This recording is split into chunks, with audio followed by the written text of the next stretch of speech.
Hello दोस्तों, कैसे हैं आप लोग? सब बढ़िया। आज हम एक नई कहानी स्टार्ट करने जा रहे हैं। ये कहानी का भाग 1 है।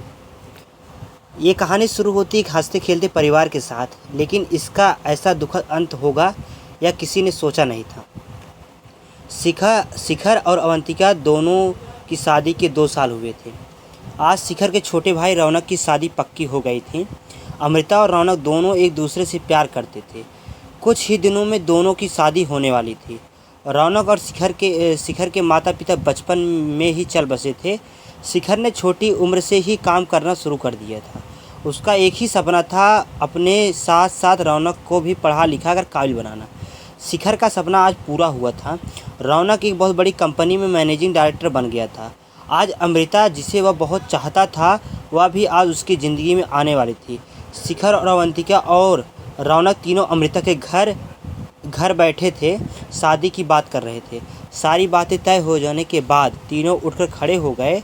शिखर ने अमृता के पापा से कहा, अंकल, आप शादी की तारीख निकलवा लीजिए, और हम शादी बहुत ही सिंपल करना चाहते हैं, तो ज़्यादा परेशान मत होना। शादी का सारा इंतज़ाम मैं देख लूँगा। अमृता के पापा जगवीर जी ने कहा, बेटा, तुमसे बात करके तो मेरा मन ही हल्का हो गया। तुम चिंता मत करो, मैं सब कर लूँगा। शिखर ने अवंतिका की ओर इशारा किया। दोनों विदा लेकर चल दिए। बाहर आकर रौनक ने कहा, भैया आप भाभी को लेकर चलो, मैं थोड़ी देर में आता हूँ।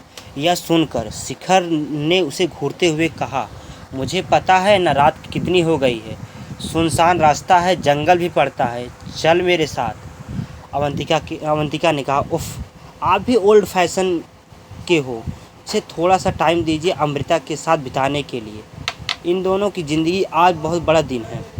यह सुनकर शिखर हंसने लगा। रौनक को वहीं छोड़कर दोनों वापस चल दिए। शिखर जल्द से ही जल्द घर पहुंचना चाहता था। रास्ते का कुछ हिस्सा जंगल से होकर गुजरता था, जहां स्ट्रीट लाइट भी नहीं थी। शिखर बहुत संभल कर गाड़ी चला रहा था। शिखर ने अवंतिका से कहा, जानती हो अवंतिका, मुझे अपनी शादी की जितनी खुशी नहीं थी, उससे ज़्यादा आज हो रही है। आज ऐसा लग रहा है जैसे मेरा सपना पूरा हो रहा है। मैंने रौनक को अपने बेटे की तरह पाला है। उसकी शादी से बढ़कर खुशी मेरे लिए कुछ नहीं हो सकती है। अवंतिका बोली, हाँ, मैं समझ सकती हूँ। मेरे पापा ने जब मेरी शादी पक्की की थी तो वो भी कितना खुश थी। आज तुम वही खुशी महसूस कर रहे हो। तभी गाड़ी को तेज़ झटका लगा।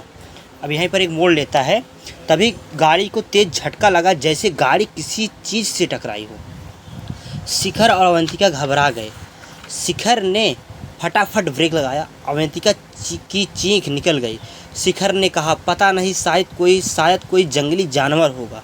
मैंने बातों के चक्कर में ध्यान से देखा नहीं। मैं उतर कर देखता हूँ। अवंतिका डर गई। अवंतिका बहुत डर गई थी। उसने कहा, नहीं, तुम नीचे मत उतरो, चलो यहाँ से फटाफट। शिखर भी घबरा गया था, लेकिन फिर भी उसने कहा, उतर कर देखना तो पड़ेगा। कुछ नहीं, गाड़ी के नीचे ना फंसा हो। गाड़ी को कितना नुकसान हुआ ये भी देखना पड़ेगा। वह अवंतिका से बात कर ही रहा था, तभी अवंतिका सामने शीशे की तरफ देखकर चीख पड़ी। उसे देखकर शिखर ने पीछे मुड़कर देखा। एक आदमी खून से लथपथ सड़क पर खड़ा था और अब अपने आप को घसीटता हुआ उनकी ओर आने की कोशिश कर रहा था। वह बुरी तरह जख्मी था। शिखर और अवंतिका बुरी तरह घबरा गए। शिखर उतरकर उसके पास जाना चाह रहा था, लेकिन अवंतिका ने चिल्लाते हुए कहा, भागो भागो यहाँ से, तुमने एक आदमी को उड़ा दिया है, पुलिस केस हो जाएगा। घबराहट में शिखर ने गाड़ी भगा दी।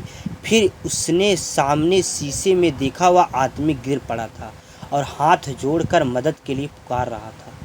शिखर घबराहट से गाड़ी भगाता हुआ बहुत दूर निकल गया। अवंतिका अब भी रो रही थी। शिखर ने कहा, हमें शायद उसकी मदद करनी चाहिए थी, उसे अस्पताल ले जाना चाहिए थे, वह मर जाएगा।